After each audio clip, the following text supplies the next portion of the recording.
अस्सलाम वालेकुम 10th class, कैसे हैं आप सब लोग। आज हम लोग यूनिट 11 का सेकंड थ्योरम कर रहे हैं। स्टेटमेंट है if two codes of a circle और ऑफ कॉन्ग्रेंट सर्कल, यानी सर्कल है लेकिन कॉन्ग्रेंट सर्कल्स है, आर इक्वल, यानी टू कोड्स हैं जो कि कॉन्ग्रेंट सर्कल्स की हैं वो इक्वल हैं। देन देयर क्रॉसपोंडिंग आर्क, उनकी जो क्रॉसपोंडिंग आर्क्स हैं चाहे माइनर हो, मेजर हो या सेमी सर्कुलर हो, आर कॉन्ग्रेंट, वो भी कॉन्ग्रेंट है इन इक्वल सर्कल्स और in the same circle. If two chords are equal, यानी सर्कल अगर इक्वल है या सेम सर्कल है तो उनकी दोनों कोड्स क्या हैं, इक्वल हैं। दे कट ऑफ इक्वल आर्क्स, और वो क्या कर रहे हैं, दे कट ऑफ इक्वल आर्क्स को कट कर रहे हैं। तो हम लोग जो है वो प्रूफ करते हैं। गिवन हमारे पास दिया हुआ है A B C D and A dash B dash C dash D dash are two congruent circle with centre O and O dash respectively.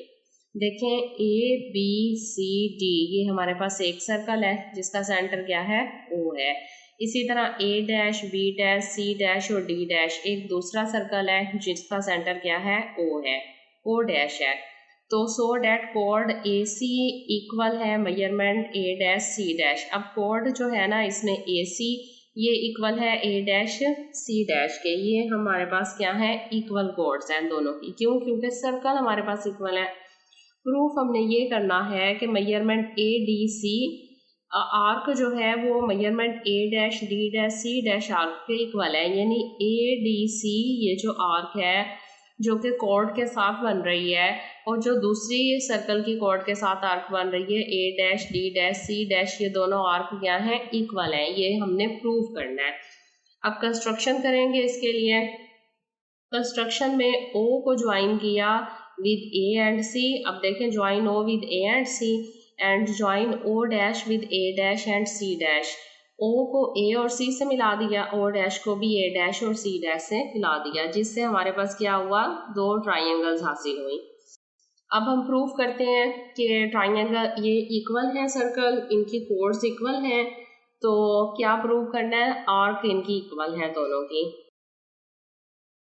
तो स्टेटमेंट लेते हैं, triangle A O C correspondence triangle A dash O dash C dash, दोनों triangles की correspondence ले ली। तो measurement O A equal है measurement O dash A dash. अब देखें ओ ए जो है वो इसका रेडियस है और ओ डैश ए डैश इसका रेडियस है दूसरे दायरे का। तो दोनों दायरे क्योंकि बराबर हैं, पहले ही उसने स्टेटमेंट में यहाँ पर बता दिया कि सर्कल्स जो हैं वो सेम है, इक्वल हैं, तो उनके रेडियस भी सेम होंगे। तो रीज़न क्या आई कि radii of equal circles equal हैं तो उनके रेडियस भी इक्वल है। सेम इसी तरह मेजरमेंट ओ सी इक्वल है measurement O dash C dash. अब दूसरा रेडियस कौन सा है, ओ सी इक्वल है ओ डैश सी डैश के, तो ये रेडियस भी इक्वल है। रीज़न क्या है, रेडियाई ऑफ द सर्कल। अब यानी ये जो हमने दो ट्राइंगल्स ली थी इसमें ओ ए और ओ सी रेडियस थे, इधर भी O dash A dash O dash C dash radius थे, तो दोनों के रेडियस क्या है, आपस में बराबर हैं। अब देखें दोनों के रेडियस इक्वल हो गए। अब मेजरमेंट ए सी इक्वल है measurement A dash C dash. Third side कौन सी थी, ए सी थी, जो कि कोड है।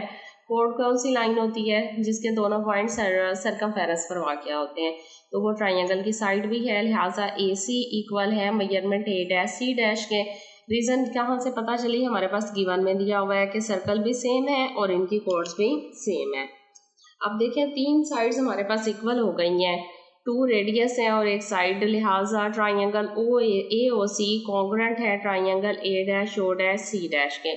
तो ए ओ सी और O dash A dash C dash ये दोनों ट्राइंगल्स कॉन्ग्रेंट हो गई है। साइड साइड साइड कॉन्ग्रेंट है साइड साइड साइड के, यानी साइड साइड साइड पोस्टुलेट, तीनों साइड्स दूसरी तीनों साइड्स के इक्वल हैं। अब अगर ये ट्राइंगल्स इक्वल हैं तो इनकी सारे एंगल्स और साइड्स इक्वल हैं, मतलब तो measurement A D C equal आएगा measurement A dash D dash C dash के। ट्राइंगल्स इक्वल हैं तो एंगल्स इक्वल हैं, तो angle measure angle A O C equal है measure angle A dash O dash C dash.